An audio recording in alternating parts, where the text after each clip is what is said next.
Shalom saudaraku, selamat pagi, selamat bergabung bersama saya di Renungan Pagi, di mana hari ini saya mengangkat tema, minta berkat, berarti kita siap untuk hidup saleh di hadapan Tuhan.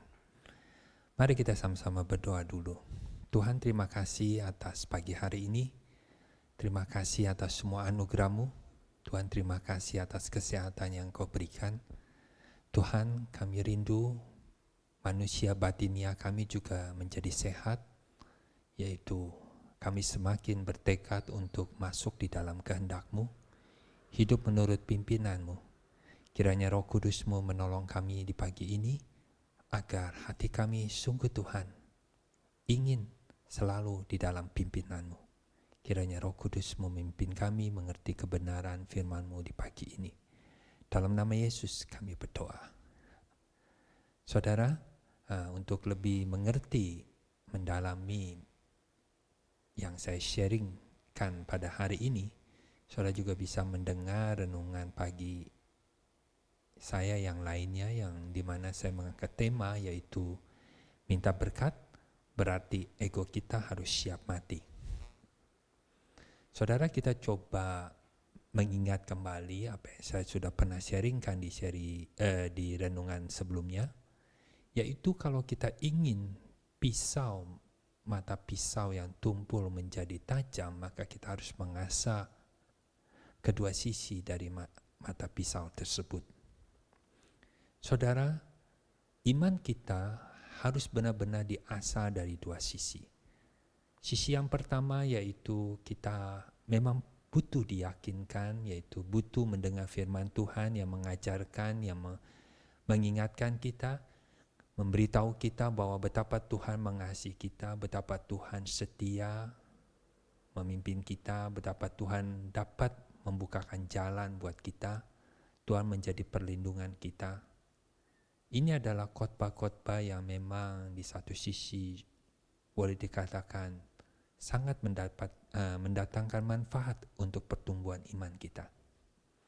Tapi kita tidak boleh berhenti di sisi yang pertama ini, diasah terus, hanya mau mendengar khotbah-khotbah di mana kita terus diyakinkan bahwa Tuhan akan berbuat sesuatu untuk kita, atau Tuhan akan merealisasikan janji-janjinya dalam hidup kita.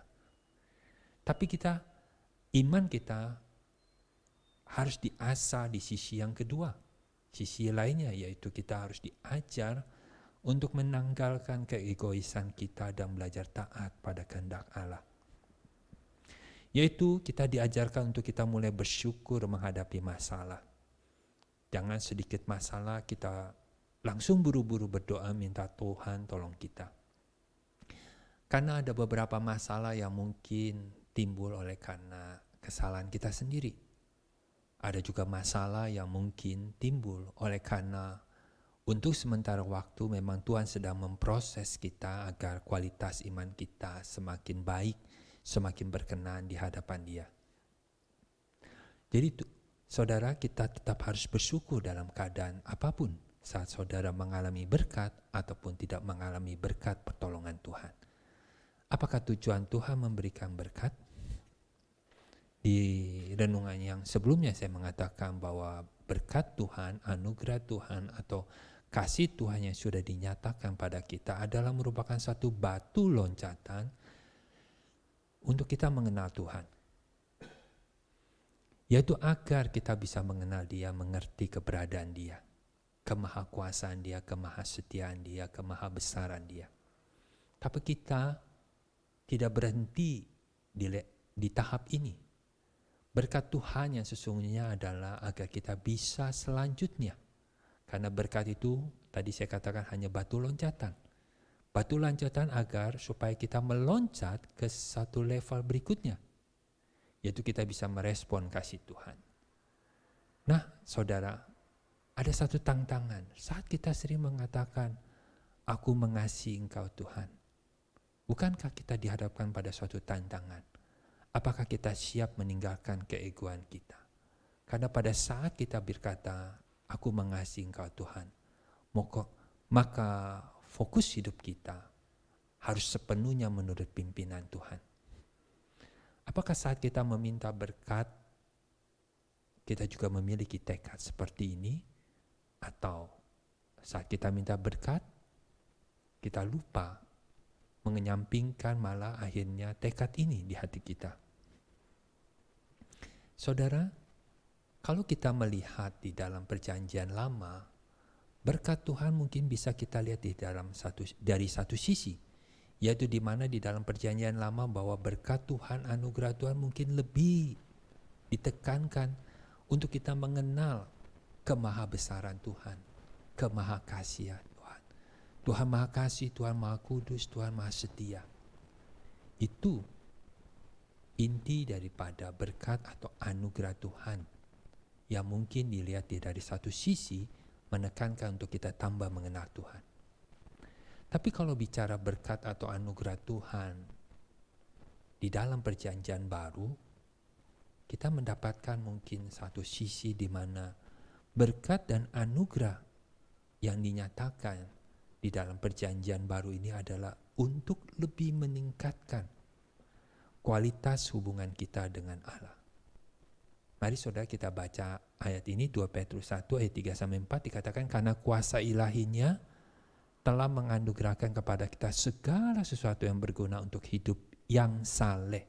Perhatikan saudara, Tuhan menganugerahkan segala sesuatu tujuannya untuk apa? Untuk hidup yang saleh. Oleh pengenalan kita akan Dia yang telah memanggil kita oleh kuasa-Nya yang mulia dan ajaib. Dengan jalan itu Ia telah menganugerahkan kepada kita janji-janji yang berharga dan yang sangat besar. Supaya olehnya kamu boleh mengambil bagian dalam kodrat ilahi dan luput dari hawa nafsu duniawi yang membinasakan dunia. 2 Petrus 1 ayat 3-4.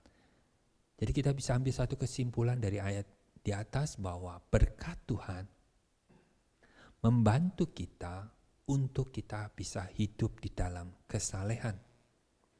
Berkat Tuhan membantu kita untuk kita bisa hidup di dalam kesalehan. Tuhan menganugerahkan segala berkat-Nya kepada kita untuk membantu kita. Dikatakan di sini berguna. Berguna berarti bermanfaat untuk kita hidup saleh. Saudara, hidup saleh itu tidak bisa hanya dilihat dari permukaan saja. Ya, tapi hidup saleh ini bicara masalah kualitas. Kualitas hubungan kita dengan Tuhan. Maka seringkali kita memakai kata saleh, yaitu dikenakan kepada seseorang yang hidupnya sungguh-sungguh di dalam hidup keagamaan yang dia anut, maka dikatakan dia anak orang yang saleh. Itulah arti kesalehan. Jadi kesalehan di sini berbicara lebih menekankan kualitas hubungan kita dengan Tuhan. Ya. Yang kedua, berkat Tuhan adalah agar hidup kita serupa dengan Yesus. Nah, ini saudara yang perlu kita juga mengerti. Ya, oleh pengenalan kita akan Dia, untuk hidup yang saleh oleh pengenalan kita akan Dia. Artinya saudara, kita tidak boleh hanya berhenti di level kita kenal Yesus. Karena dari kenal Yesus memang kita selanjutnya masuk ke level kita ikut Yesus. Sama seperti halnya murid-murid Tuhan Yesus. Tuhan Yesus memanggil mereka yang tadi tidak mengenal Yesus akhirnya mengenal Yesus. Dan akhirnya waktu Tuhan Yesus, ikutlah aku akan jadikan engkau penjala manusia. Mereka akhirnya ikut Yesus. Tetapi hidup kualitas mereka, iman mereka belum benar-benar yang Tuhan mau. Karena peristiwa Tuhan Yesus doa terakhir kali di Taman Getsemani, sebenarnya itulah start awal atau titik yang sangat menentukan, di mana mereka pada saat itu harus mengambil suatu keputusan, harus berani menghadapi suatu tantangan. Karena sebelumnya Yesus sudah mengatakan, Dia pergi ke rumah Bapa untuk menyiapkan rumah tempat buat mereka. Di situ ada satu kalimat yang sangat penting. Yesus berkata, supaya di mana aku berada, di situ kamu pun berada. Jadi sebenarnya Taman Getsemani pada saat mereka ikut Tuhan, di dalam posisi sebelum Tuhan ditangkap, mengalami aniaya, itulah sebenarnya titik awal, atau boleh dibilang start awal, di mana mereka harus melangkah selanjutnya ke level yang lebih berkualitas, yaitu serupa dengan Yesus. Jadi saya ulangin, dari mulai kenal Yesus, kemudian masuk ke level ikut Yesus, dan kita harusnya masuk ke level yang lebih jauh lagi yang berkualitas, yaitu serupa dengan Yesus. Inilah yang Tuhan mau. Jadi saudara bukan hanya orang yang menikmati berkat Tuhan, tapi juga saudara adalah orang yang mau merespon kasih Tuhan. Kalau mau merespon kasih Tuhan, mau tidak mau kita harus serupa dengan Yesus. Yang ketiga, berkat Tuhan adalah agar kita dapat menyalipkan hawa nafsu kita. Hawa nafsu kita bisa menjadi teman baik kita, tapi hawa nafsu kita juga bisa sangat menyesatkan kita. Saudaraku sekalian, kita tahu bahwa di dalam Galatia 5 ayat 4-25 dikatakan, barang siapa menjadi milik Kristus Yesus, ia telah menyalipkan daging dengan segala hawa nafsu dan keinginannya. Jikalau kita hidup oleh Roh, baiklah hidup kita juga dipimpin oleh Roh. Jadi berkat Tuhan adalah agar kita dapat menyalipkan hawa nafsu. Saudara mengalami berkat Tuhan, terima berkat Tuhan, yaitu tujuannya dikatakan di sini, menganugerahkan kita janji-janji yang berharga yang sangat besar, supaya olehnya kamu mengambil bagian dalam kodrat ilahi. Memiliki hati yang seperti Yesus miliki. Kita luput dari hawa nafsu duniawi. Jadi kalau boleh dikatakan, saat janji Allah digenapi dalam hidup kita, seharusnya saudara, kita ini beroleh kekuatan untuk menanggalkan hawa nafsu dunia kita. Tapi sayangnya, saat khotbah-khotbah yang kita dengar berbicara tentang janji Allah, kurang menekankan sisi ini. Sehingga akhirnya tanpa kita sadari, kita begitu sangat merindukan janji ini, janji Allah ini terrealisasi dalam hidup kita. Jadi seakan-akan pada saat janji Allah digenapi, saudara merasakan suatu kebahagiaan.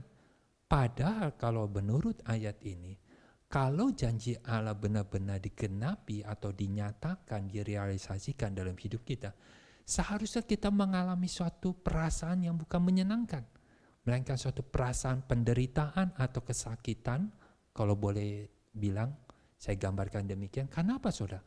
Karena saat janji Allah dinyatakan, direalisasikan, berarti saudara memasuki suatu proses, saudara harus meninggalkan hawa nafsu duniawi saudara. Di sini sebenarnya kita mengalami satu proses pergumulan.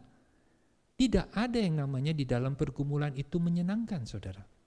Tidak ada yang namanya di dalam pergumulan itu tidak membuat hati kita merasa sakit, susah. Senang maksud saya. Tentu di dalam pergumulan harusnya membuat hati kita merasa susah. Tapi kenapa pada saat kita mendengar khotbah bahwa janji Allah akan digenapi, kok hati kita merasa damai? Damainya di sini ya mungkin saja karena saudara merasa dekat dengan Tuhan atau merasa begitu bisa menikmati berkat Tuhan. Tapi harusnya janji Allah digenapi, dinyatakan, berarti kita benar-benar masuk di dalam pergumulan, di mana Rasul Paulus pernah mengatakan, di dalam hatiku ada dua hukum yang berjuang, ya, hukum Allah dan hukum dosa. Pada saat pergumulan itu Rasul Paulus mengatakan, siapakah yang dapat melepaskan aku dari tubuh maut ini? Jadi tidak enak saudara. Di dalam pergumulan kita melawan hawa nafsu itu harusnya perasaan kita tidak enak. Sangat sulit, sangat menderita.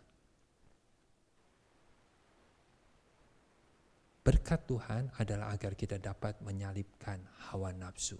Jadi saudara, sekali lagi kita melihat, kalau kita minta berkat Tuhan, berarti kita juga menyiapkan hati kita untuk hidup saleh, memiliki hidup yang berkualitas, hidup ibadah yang berkualitas di mana Tuhan. Hidup kita tidak lagi mengikuti segala hal yang wajar menurut hawa nafsu kita. Mari kita berdoa. Tuhan, kuatkan hati kami. Tuhan, berikan mata hati kami melihat, agar kami mengerti bahwa saat janji-Mu digenapi dalam hidup kami, memang itu mendatangkan kebaikan buat kami. Karena kami beroleh kekuatan yang baru untuk kami bisa bertekad membalas kasih-Mu. Tapi Tuhan, kuatkan hati kami, karena saat kami bertekad membalas kasih-Mu, kami menghadapi suatu pergumulan dengan kedagingan kami. Disitulah Tuhan, hati kami mungkin akan merasa sangat menderita, karena kami tidak ingin melepaskan yang selama ini mengenakan menurut diri kami. Tuhan, tolong kami, agar kami bisa mengerti hal ini dan mau dengan sungguh-sungguh Tuhan melepaskan segala hawa nafsu kami. Tuhan, tolonglah dalam pimpinan Roh Kudus-Mu. Dalam nama Yesus kami berdoa. Amin. Tuhan memberkati saudara.